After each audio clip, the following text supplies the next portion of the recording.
welcome to a very special Christmas 2025 year-end edition of the PC Perspective podcast. It's only December 17, but next week, Wednesday, will be Christmas Eve. And then the week after that's New Year's Eve, and it's complicated. And it is. Yeah, so this is it. This is the last time until very, very early 2026 that you will hear from us. I am Sebastian Peak. Jeremy Hellstrom. Brett Van Sproonberg. And I'm Kent Burgess. I'm also Santa Claus.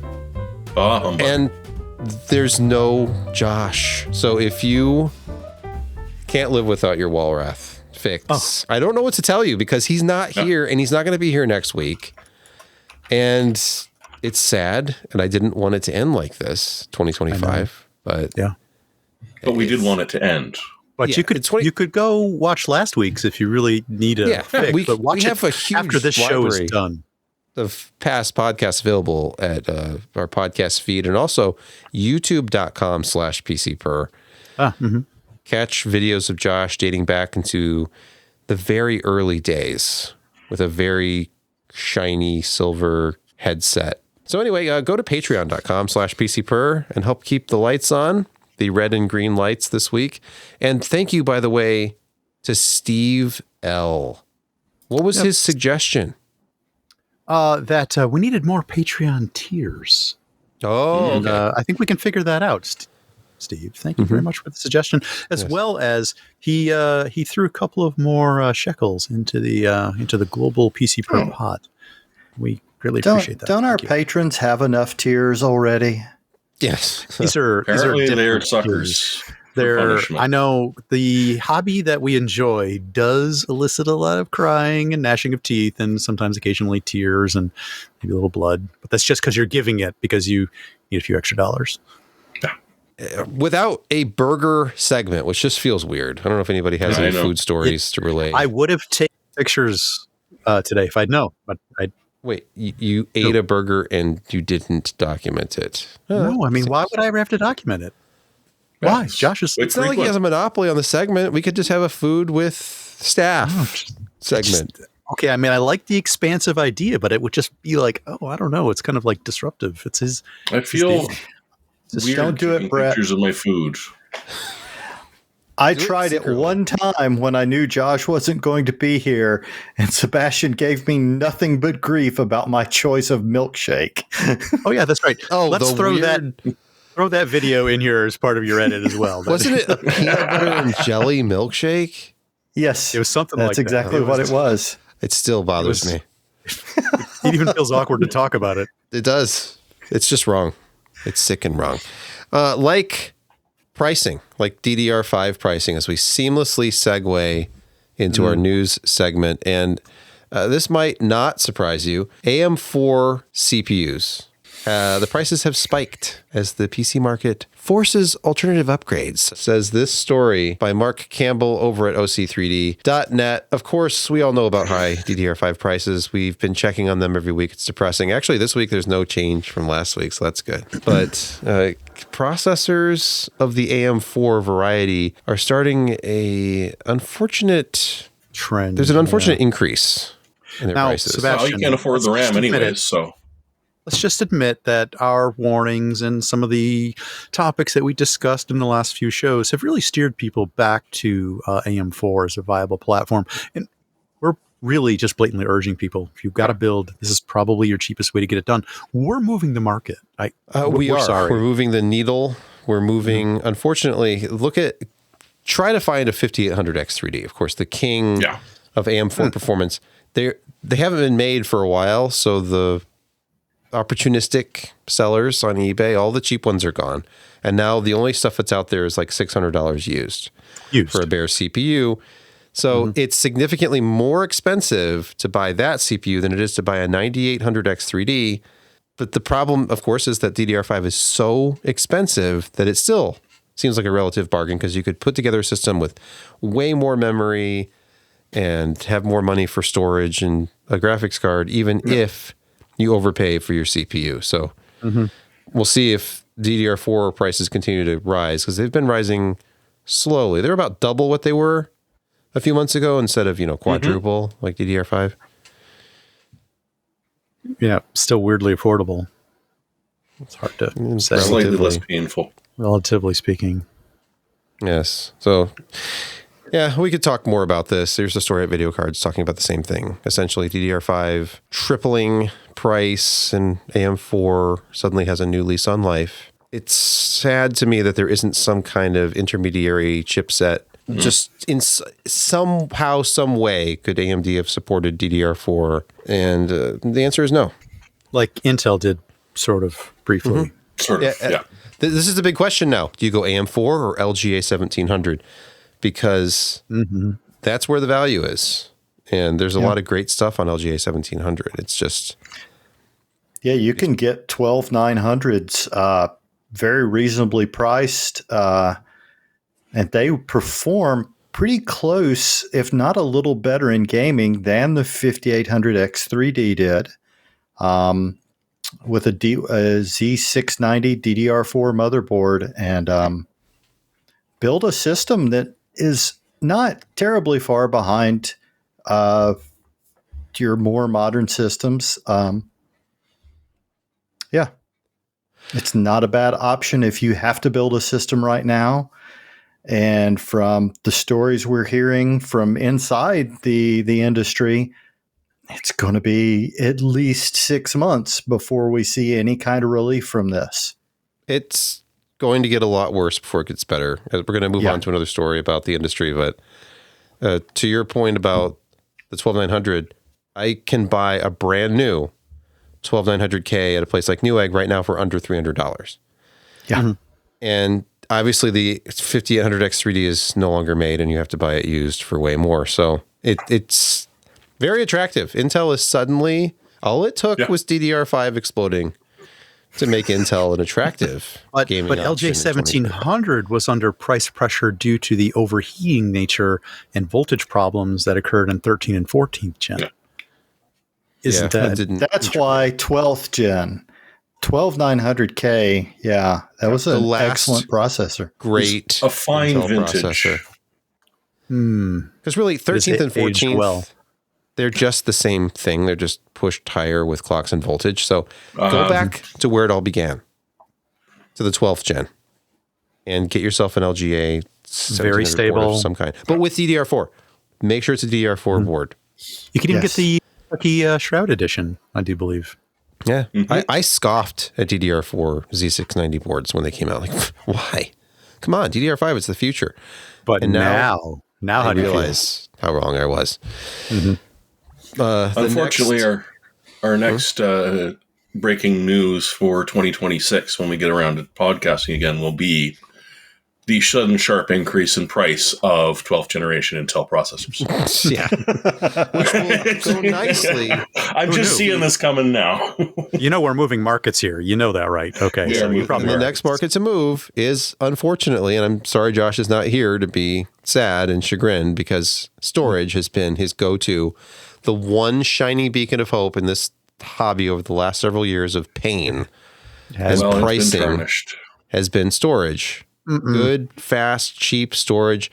There's some warning signs. There's a story about hard drive prices spiking because of, AI infrastructure needs, and biggest price increase in 8 quarters. And suppliers are warning about price pressure to continue. Some of these numbers seem really small. I was seeing like 8% for NAND, 4% quarter over quarter for hard drives here.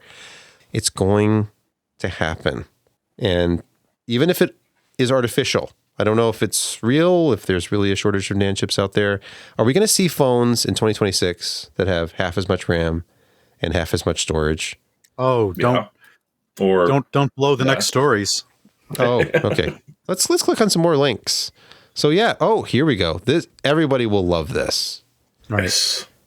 Laptops, especially Windows 11 with 8 gigabytes of RAM. Now, making a comeback. Apple thought this was a good idea all the way up until a year or so ago. Yeah, that's an exaggeration. It's been a couple of years since they switched to 16 gigs, I think. But mid-range laptops could slide back to 8 gigabytes of RAM, analyst warns, the story at PC World. And I believe it, because I mean, obviously Windows 11, highly optimized, trim little operating system. No reason you shouldn't be able to run that. Wait a minute. 8 gigabytes, I think right? you're implying that the fat growth of operating systems are going to suffer under the squeeze of having only 8 gigabytes to trounce around in. Is that what you're implying? It'll be fine. It's just anything else you try and run. It'll be fine very well. if you're running just the OS itself. Just run the OS, but don't open too many file explorers. Don't open any file explorers. No. Check your email online, and then close Chrome. Don't even wait for it Chrome. to close. There he goes. Al Bunny in the chat, absolutely right. Linux works fine with 8 gigabytes. And I don't know if you're being facetious, but you're absolutely correct. If you have a low-end system, run a newish Linux distro of your choice and be amazed at how resource management is superior. And you can actually do things with that system. Yeah. I mean, most things have a web app nowadays anyway, so those things you need to do. But there is one little silver lining to this. I have a feeling that Copilot might disable itself just out of pity for you. You think so? That's the silver lining here. It won't just take all available It's going to try and run. It's just going to be lining. I can try, but... Is this the end of 16 gigabytes of RAM in phones? AI boom forces smartphone makers to bring back 4 gigabyte models.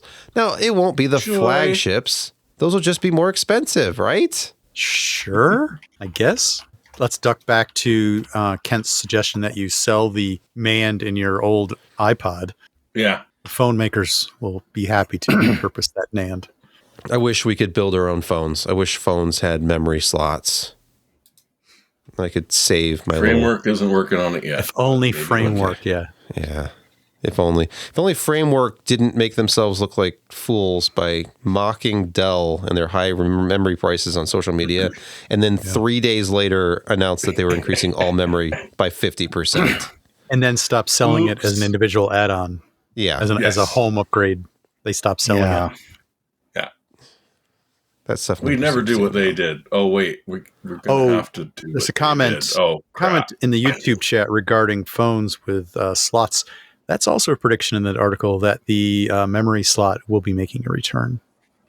Ooh. Yeah, I've heard that too. The add-in card. Micro SD cards, yeah. Yes, making a comeback.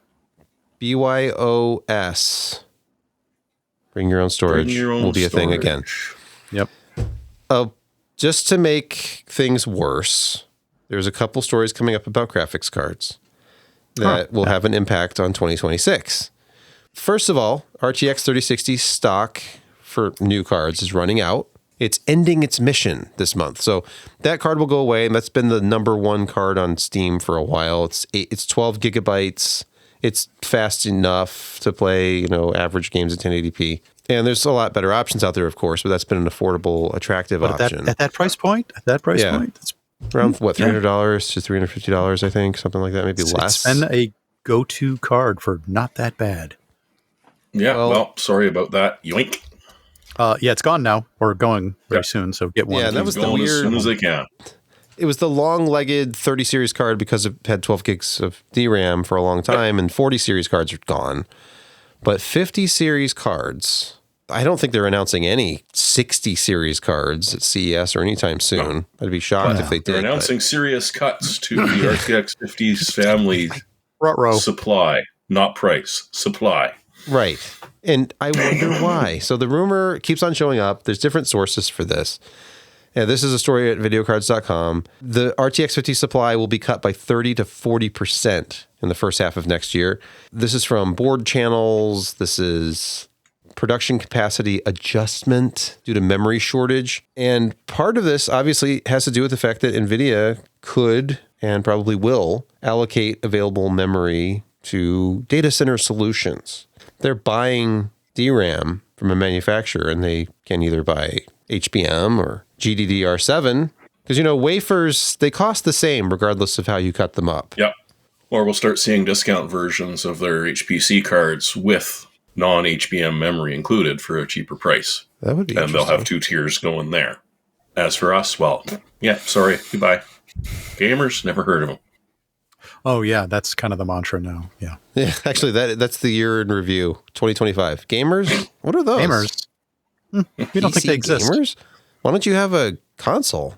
Gaming? Just get a console. Yeah, computers are for AI, and that's all.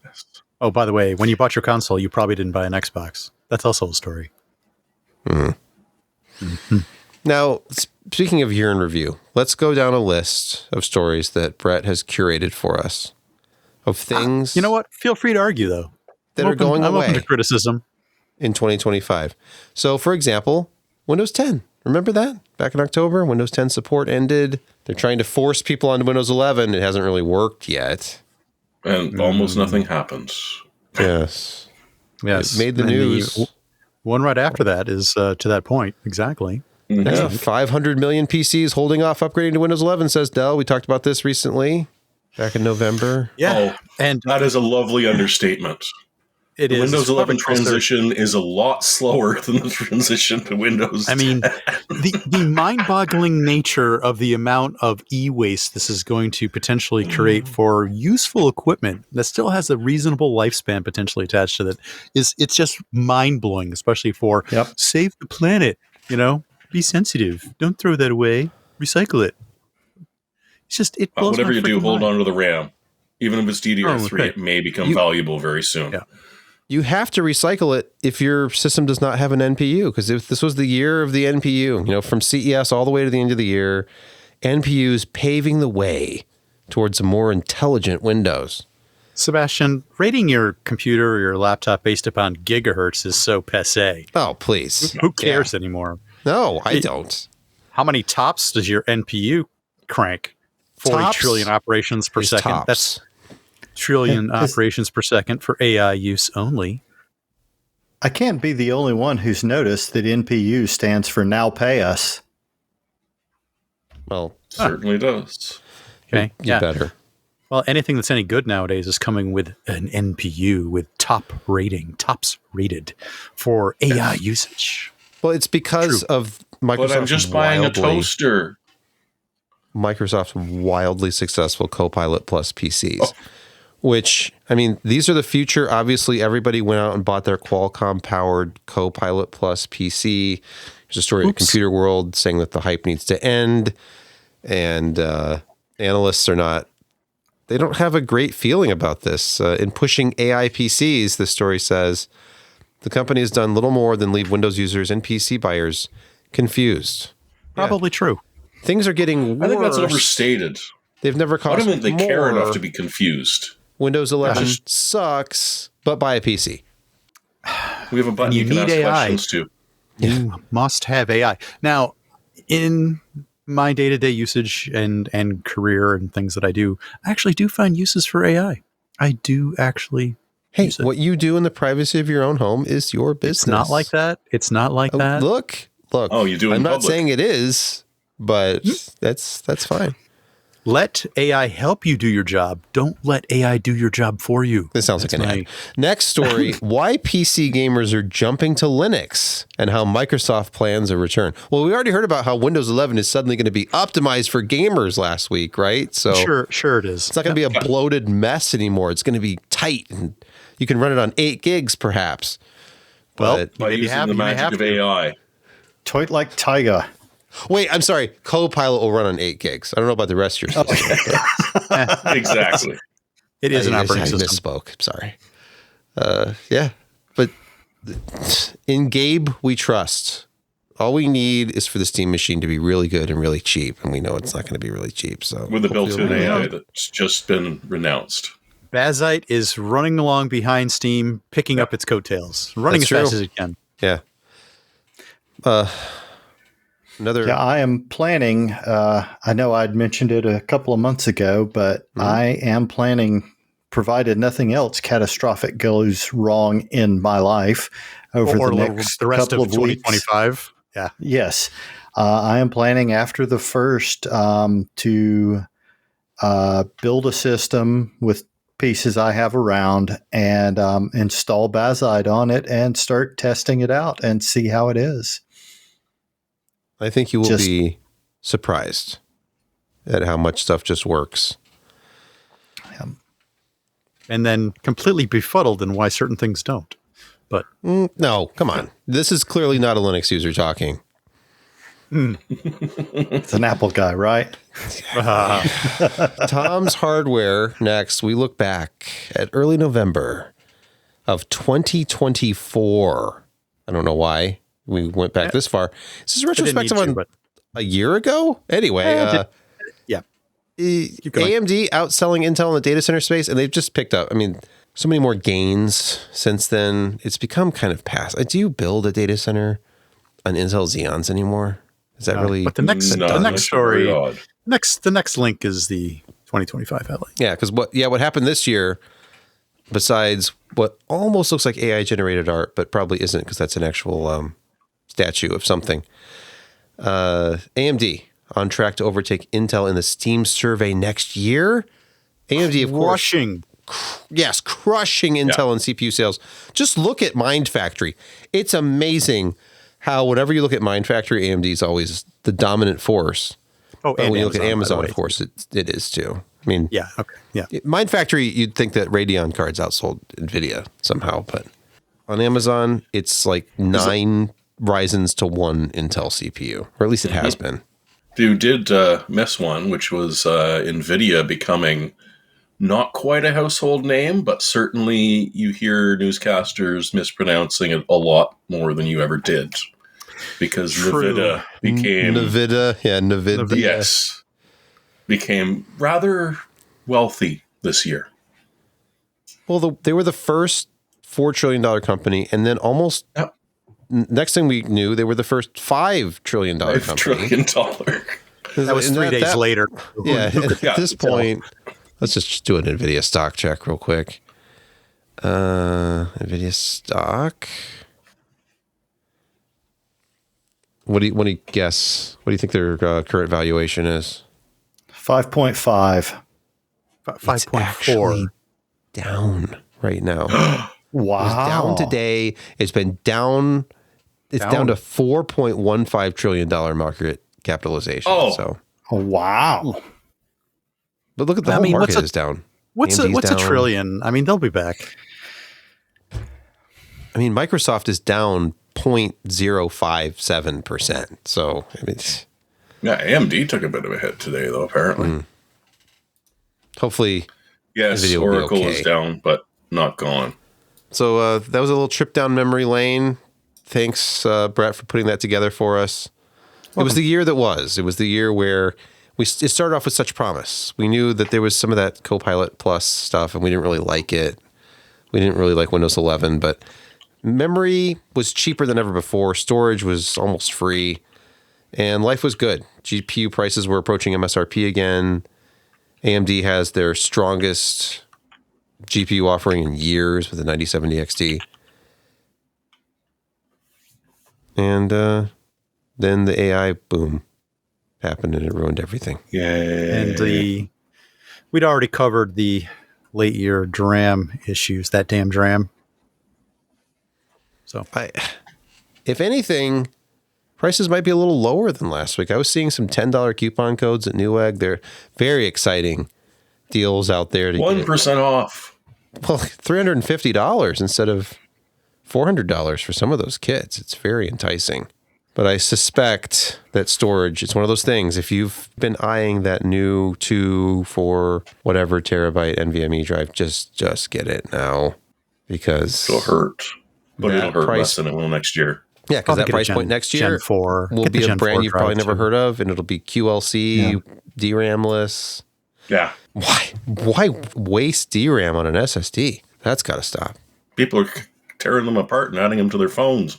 Can I run a PC off of micro SD cards? If you try hard enough. Raspberry Pi? Yeah, I mean... Anyone? It's literally I happen to have that handy. We'll send that out to the highest bidder. Bids are going to start at $200. The compatibility of the 32 gigabyte variety of that card you just held up is you can use it for anything. Really? Who would ever run that with FAT32? I feel like the show is just flying by. I've only been recording for 28 minutes. I know, but you're really pushing through these stories. You're on a so roll. short. You want to have a little discussion break about something? I don't know. We could have dug into them a little bit, but I'm happy. I'm in a happy place. Everyone else happy? Everyone else happy? Yeah. Everybody doing good? All right. That's not white fuzz around the rim of his hat. That's kind of powdery residue. That's why he's so happy. That's why things are moving so quickly, and he's so infernal. I'm happy. Are you happy? I'm happy. Oh, boy. I am so freaking chill right now. You can keep a side of meat in my mouth Brett for a month. has been hitting the eggnog hard tonight. This is not eggnog.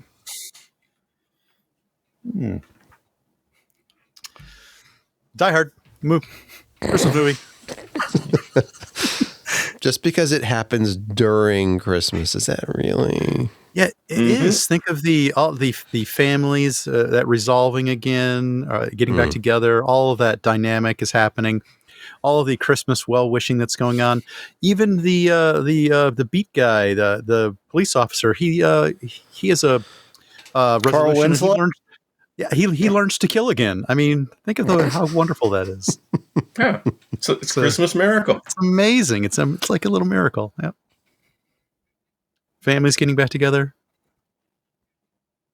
Families breaking up because of DDR5 and then getting back together again. That's only to break up again. That's this year. The high price of storage. Yep. Let us pause here for a word from this week's podcast sponsor. New year, new budget, and somehow the miscellaneous category is still doing cardio. Copilot Money is the personal finance app that brings all your accounts into one place so you can actually see what's happening with your money without living in spreadsheets. It pulls in your transactions, balances, and even investments and net worth. Then uses smart automation to categorize spending and give you clear, easy to understand views of where your money is going. You can customize categories, rules, track budgets over time, and keep an eye on cash flow so surprises don't sneak up on you. And Copilot Money is great at the quiet leaks. It tracks subscriptions and upcoming recurring bills so renewals don't jump scare your bank account. You can also set flexible savings goals with progress tracking, which is weirdly motivating in the best possible way. One of my favorite parts is how fast it gets useful. Once your accounts are connected, you're not just staring at the numbers, you're getting a real picture of your spending patterns and what's worth tweaking. It's also privacy first. Copilot Money never sells your data, and it works across iPhone, iPad, Mac, and now from anywhere via the web with one subscription. And if you want the quick and easy install path, yeah, you'll find it in the App Store too. Plus, there's 1 free month trial, and support is done by real humans. Start the new year with clarity. For a limited time, get 26% off your first year when you sign up at copilot.money. New users only, and on the web. Check it out at try.copilot.money/PCPer. That's try.copilot.money/PCPer. Welcome to Insecurity Corner, your weekly reason to drink. Our first story, Microsoft's bounty program improves its scope. Weird, right? Because generally the life of a Microsoft tech support is to try and find a third-party piece of software in which to blame the bug or issue you're having on so that they can then close the ticket off because it's not their fault. Well, they made this huge change at the recent Black Hat and said that we will pay for finding any critical vulnerabilities in any of our online services, whether that code was produced by Microsoft or by a third party. So it's not just that, they're going to pay you to fix like a driver bug.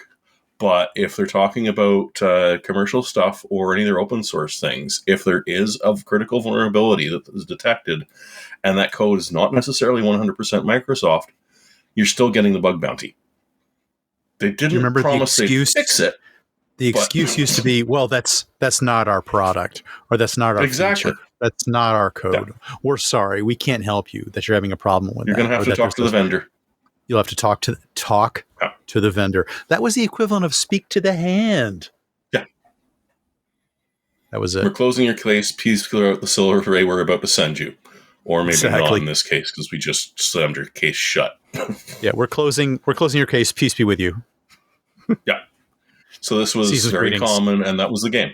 It is trying to play it to make sure that Microsoft cannot find any way at all to blame someone else.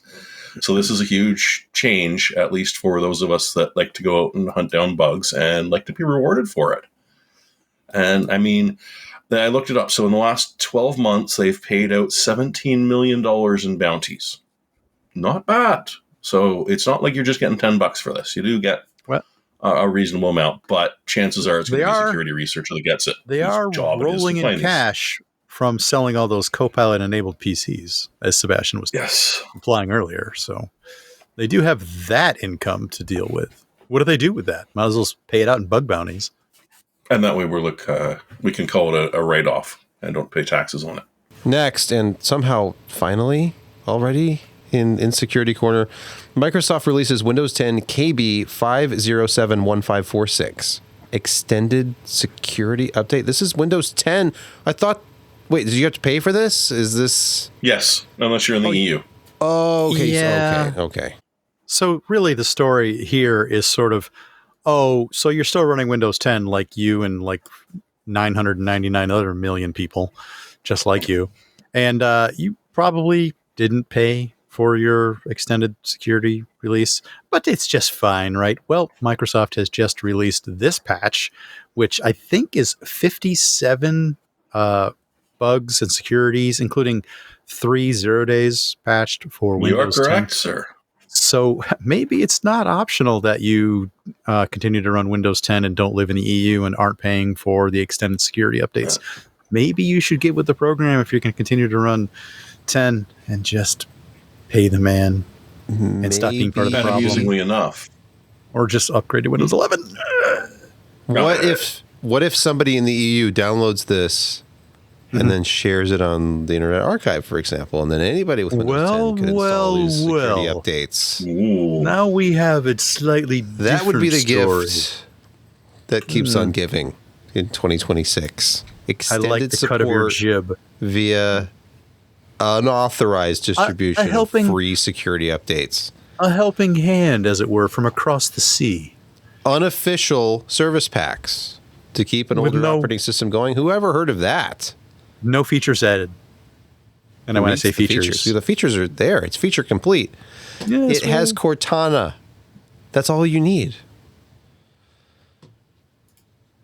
Windows 10 was a simpler time. We might call it that, but some might say Windows 7 was a simpler time. But and before that, Windows XP, a simpler time. Simpler time. Windows 2000 Professional. I did skip a few in there on purpose. Yeah, Windows ME. I really liked 8.1, to be honest. I did too. I liked it quite a bit. It just, and I would have stayed on it longer had it had DX12 support.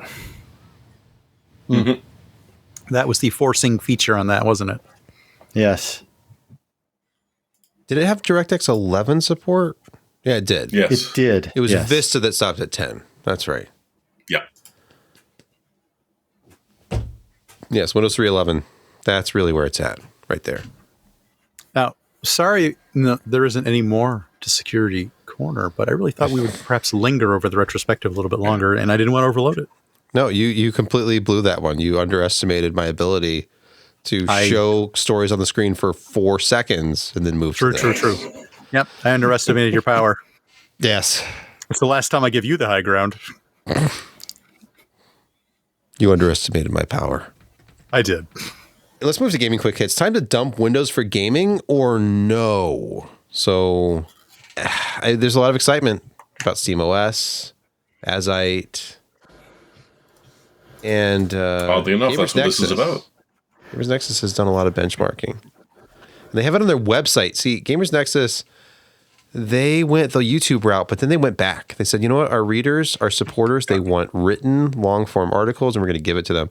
So go to gamersnexus.net and read about Windows dying because Linux GPU gaming benchmarks on Bazite are here. There's, of course, a companion video along with this story. And it's pretty fascinating to see how well a lot of these actually run. And, of course, there are some issues here and there. There's going to be some games that don't work quite right. And apparently, Bazite really doesn't like 8 gigabyte GPUs. Well, nobody which does. Could be a problem going forward. Ruh-roh. Oh, yeah, that's true. But maybe you already have the GPU. What if you have something from the last couple of years with 16 gigs of memory because you just weren't willing to settle, and now you're golden. And this is all on Linux. Here's Dragon's Dogma 2, 4K maximum settings. You have 111 frames per second with a 5090, all the way down to 32 frames a second with a 9060 XT.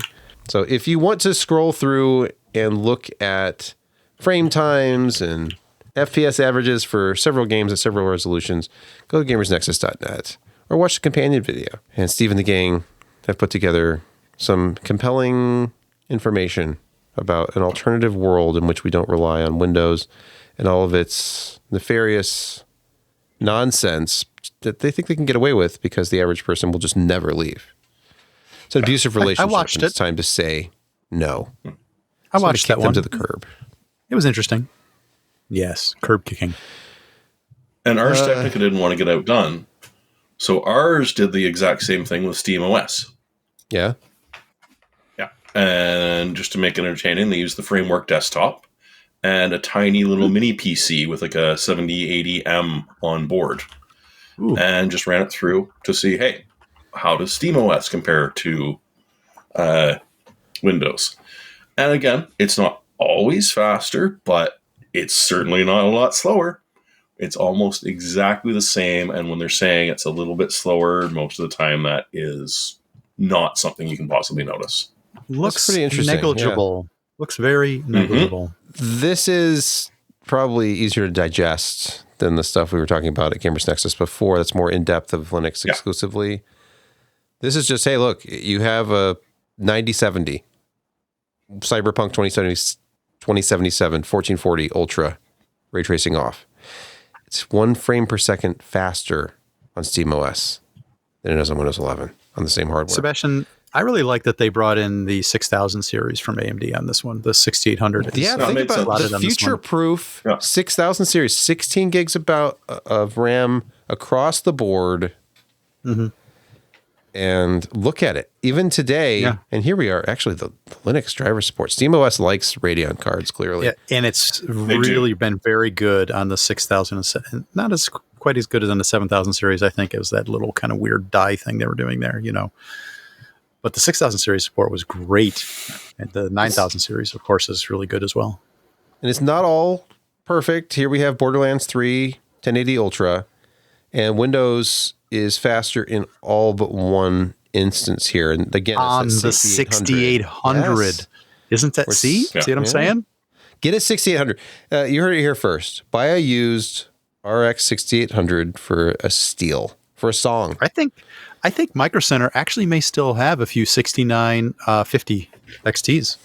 Even better. Even better. There you go. Weirdly enough, we've just driven up the price of the 6000 series, by the way, just by talking about this. Yep. Sorry. Yep. I don't know. The PCPer effect. We need to be careful about how we wield this power.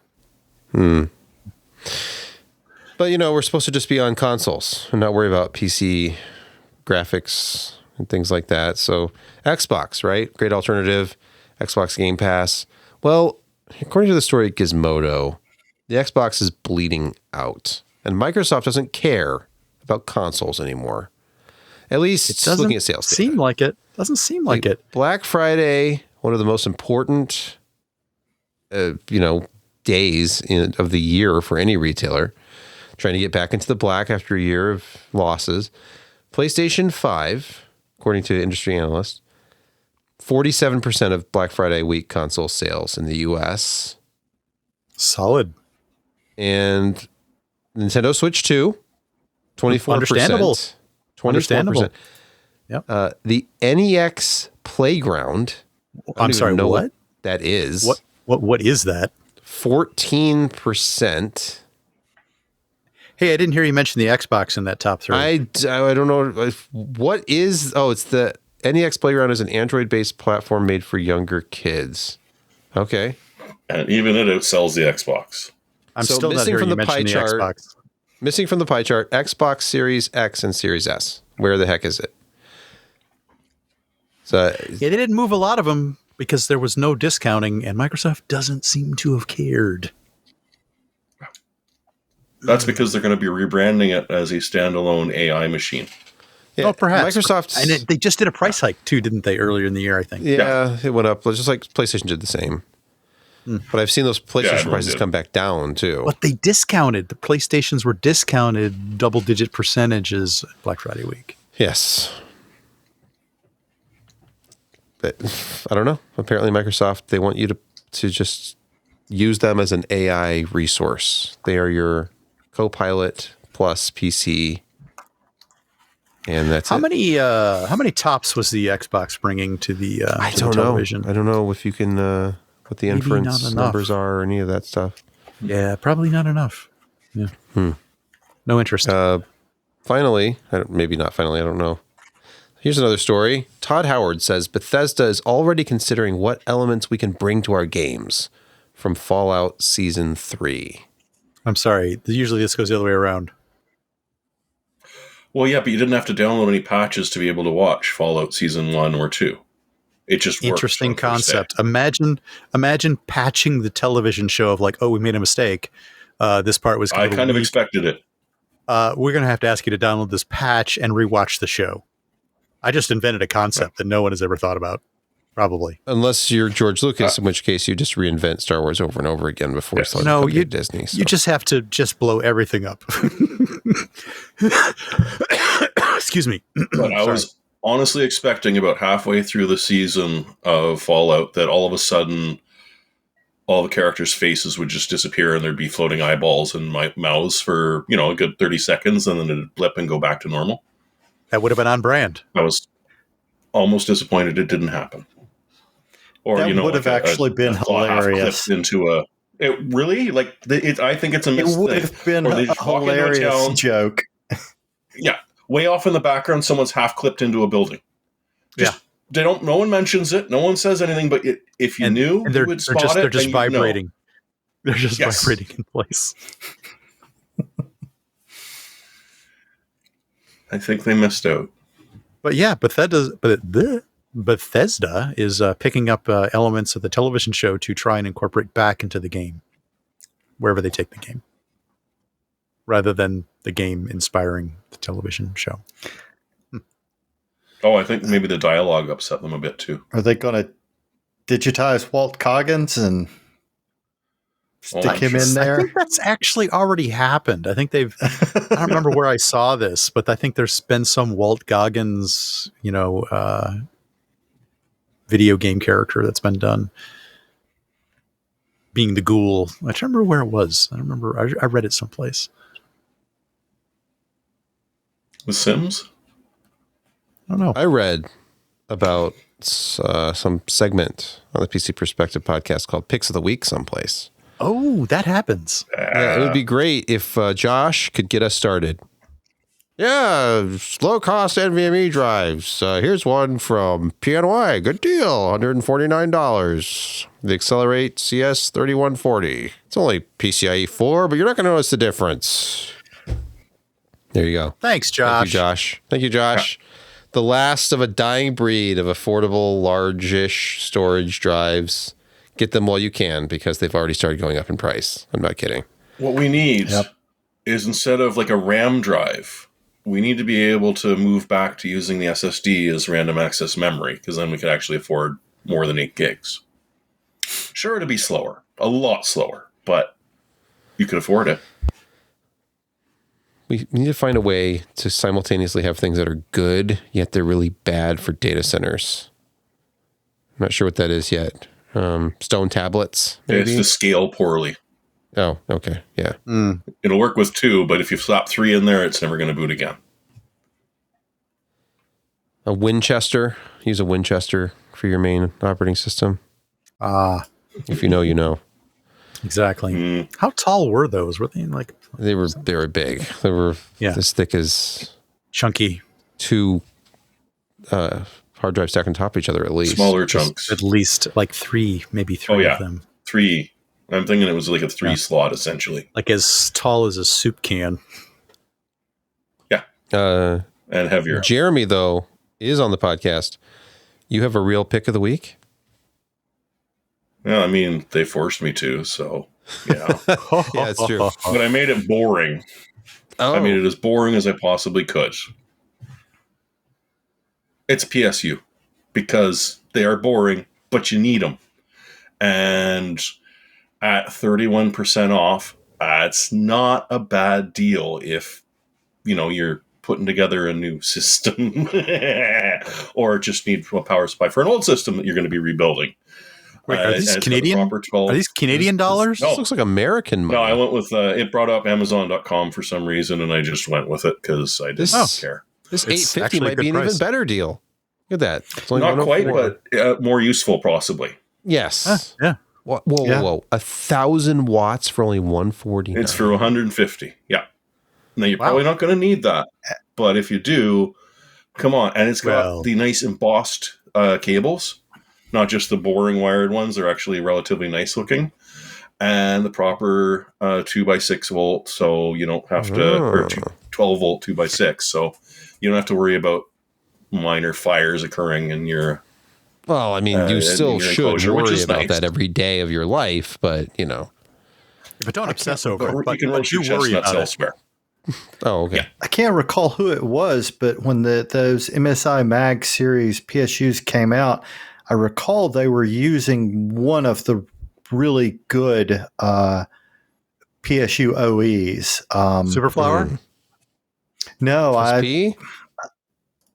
it may have General? been, it may have been, crap. Seasonic? Yes, I think it may have been Seasonic. Seasonic. I don't think they would have changed because it's not really a brand new 2025 model or anything. Oh, so. yeah, exactly. So, Yeah. But I do recall it was one of the good ones. It might have been FSP, but it was definitely a top end OE. Nice. Brett, I am appalled by your pick for the week. Please. Thank you very much. Share it with us. You know what? I make no apologies. I don't have to apologize for anything. And you know what? This is the way for me. This is the way for me to go out at the end of the year after all of the damn dram things. You know what's starting to look like a good deal? That's right. Macintosh laptops starting to look like a good deal now. Not paying overpriced so much anymore, huh? $750 will get you a laptop with 16 gig. Try that, Windows, huh? Of course, you only get 256 gig of hard drive space. So, but it's, let's not get crazy. Not only that, it's sky blue. But yeah, $750 PC for a gaming Mac has gotten laptop. so expensive, it makes MacBooks look cheap. That's right. You know what? I had to make this my end of the year pick. So there. Bleh. Well, thank you for doing that. Kent. Ho is right. Now I have a MacBook. You've had a MacBook for years. Admit it. MacBook Pro. Kent, your pick this week. If you've got to find a way to game soon and you don't have a system to do it on already, building a new PC or buying a new PC is going to be cost prohibitive for a while. So how about going console? PlayStation 5 Pro. It's on sale for $648.99, down from $750. Doesn't play all PC games or anything like that, but you can be gaming on it. And, $650 is not a whole lot more than 16 gigs or 32 gigs of RAM would cost you right now. So, Yeah. Yeah. And like Apple, they're using that unified memory architecture. So, yeah. And you could have it by Christmas.